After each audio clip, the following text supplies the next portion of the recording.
সেটা হচ্ছে যে আমেরিকার তরফ থেকে মোহাম্মদ ইউনূসকে একটা বার্তা পাঠানো হয়েছে যে তার দেশের সেনাবাহিনীতে পরিকল্পিত অভ্যুত্থানের প্রচেষ্টা পরিত্যাগ করতে হবে। এটা কিন্তু একেবারে বলা হয়েছে আমেরিকার তরফ থেকে। এর সত্যতা কতটা? একটা সূত্র মারফত এই খবরটা আমরা পেয়েছি। আমি এই সূত্র সম্পর্কে যেহেতু আমি বলতে পারছি না বা আপনার কাছে শুনলাম, বা তবে আমি জানি না আজকে আমেরিকান এম্বাসির যিনি প্রধান আছেন অ্যাম্বাসেডর এবং সহকারী যিনি আছেন তারা আজকে দেখা করবেন ওয়াকারুজ্জামানের সাথে। একটা শিডিউল আছে এখানে, আমি ঠিক সেটার এজেন্ডাও জানি না, বাট আপনি যে তথ্যটা দিলেন সেটা আমার তথ্য মতো আমার জানা নেই। তবে আমার কাছে যে জিনিসটা মনে হয় সেটা হচ্ছে যে আমেরিকা তো এই জায়গাটাতে একদম ফুল সুইং এ এখানে অপারেট করছে। তারা এখানে প্রচুর সৈন্য সমাবেশ ঘটিয়েছে, নিশ্চয়ই সেটা আপনার অজানা থাকার কথা নয়। তারা করিডোরের ব্যাপারে তাদের বার্মা একটা যদি আপনি পড়েন সেখানে খুবই পরিষ্কার যে তারা আরাকান অঞ্চলটাতে কি করতে চায়। এখানে আলাদাভাবে তারা এই আরাকান আর্মিকে এক ধরনের বৈধতা দিতে চায়, রেকগনিশনে আনতে চায়, একটা আলাদা রাষ্ট্র হিসেবে করতে চায়। এবং এখানে সিরিয়াসলি যে জিনিসটা আমাদের কাছে এখন খুবই পরিষ্কার সেটা হচ্ছে এখানে একটা ইসরায়েলি লবি কাজ করছে। আমি আসলে যেই ব্যাপারটা নিয়ে আমি আর কি আপনাকে বা আমার টেনশনটা আমি বলতে চাই সেটা হচ্ছে যে মায়ানমারে কি হচ্ছে না হচ্ছে, মায়ানমার সরকারের সাথে হয়তো বা অন্যান্য, এবং এটা কি ভায়া নয়াদিল্লি মারফত একেবারে আমেরিকা হয়ে সেইভাবে এসেছে বলে আপনি মনে করেন ওয়াকারুজ্জামানের কাছে? আমি এই প্রশ্নের উত্তর দেওয়া থেকে বিরত থাকবো। ঠিক, আপনার চুপ করে থাকা অনেক প্রশ্নের উত্তর বলে দিচ্ছে, কিন্তু একই সঙ্গে আমি যেটা জানতে চাইবো যে এই যে তার বাইরে যাওয়া, মার্কিন যুক্তরাষ্ট্রের সঙ্গে যোগাযোগ করা, রাশিয়ার সঙ্গে যোগাযোগ করা, এইগুলো কেন তিনি করছিলেন? নিজের পিঠ বাঁচাতে করছিলেন, নাকি বাংলাদেশ যাতে একেবারে পাকিস্তানের কাছে চলে না যায়, আইএসআই এর হাতের পুতুল না হয়ে যায়, সেইখানে কোথাও একটা, তিনি তো সেনাপ্রধান, দেশের সার্বভৌমত্ব রক্ষা করা তো একজন সেনাপ্রধানের কাজ, সেই জায়গায় কোথাও তার বাদ ছিল? সেই কারণে কি তিনি গিয়েছিলেন সেই জায়গাগুলোতে? ইংরেজি আমার কাছে আপনার এখানে থাকা একটা সেন্টেন্স, আপনার একটা অ্যান্সার আছে এটাতে। You are right. কোথাও বা কোনো একটা জায়গাতে সম্ভবত আমাদেরকে কোনো না কোনো জায়গাতে একটা জায়গাতে হয়তোবা আপনার ভরসা রাখতে হয়। ভরসার জায়গাটা হচ্ছে যে এটা নট ফর বাংলাদেশ আওয়ামী লীগ, কারণ বাংলাদেশ আওয়ামী লীগের ব্যাপারে তিনি যা করেছেন বা সেনাবাহিনীর পক্ষ থেকে যা হয়েছে সেটা ভয়ঙ্কর। আমি আসলে বাংলাদেশ আওয়ামী লীগ বা আমাদের ব্যাপারটা নিয়ে চিন্তা করছি না, বাংলাদেশের ভবিষ্যতের কথা চিন্তা করছি, বিশেষ করে করিডোরের ক্ষেত্রে।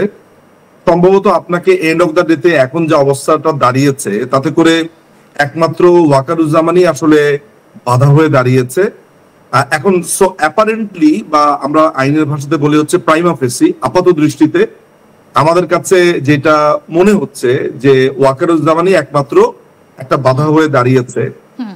এই বাধাটা তার অস্তিত্বের সংকটের কারণে হতে পারে, নিজস্ব ভাবনাতে হতে পারে, বা তার নিজের অবস্থাই তো আসলে নড়বড়ে হয়ে যায়।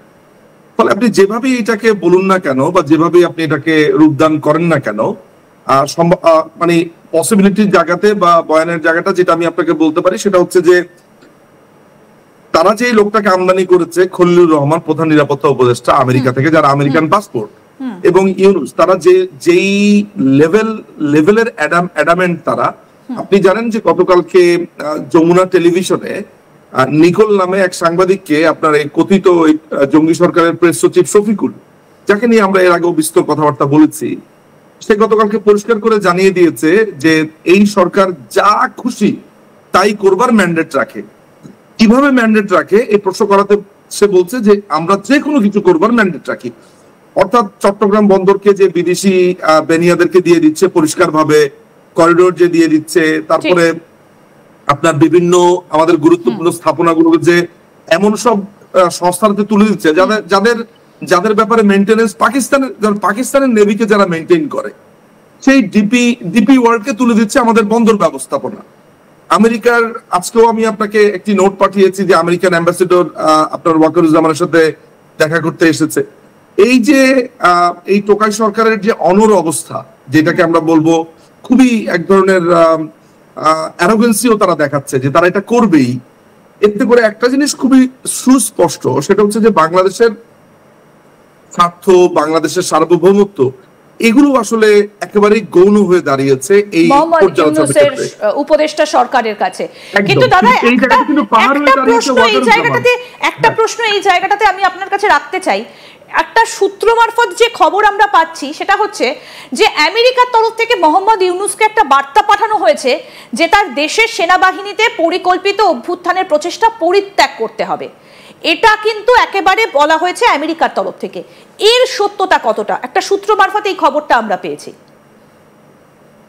আমি এই সূত্র সম্পর্কে যেহেতু আমি বলতে পারছি না বা আপনার কাছে শুনলাম, বা তবে আমি জানি না আজকে আমেরিকান এম্বাসির যিনি প্রধান আছেন অ্যাম্বাসেডর এবং সহকারী যিনি আছেন তারা আজকে দেখা করবেন ওয়াকারুজ্জামানের সাথে, একটা শিডিউল আছে এখানে।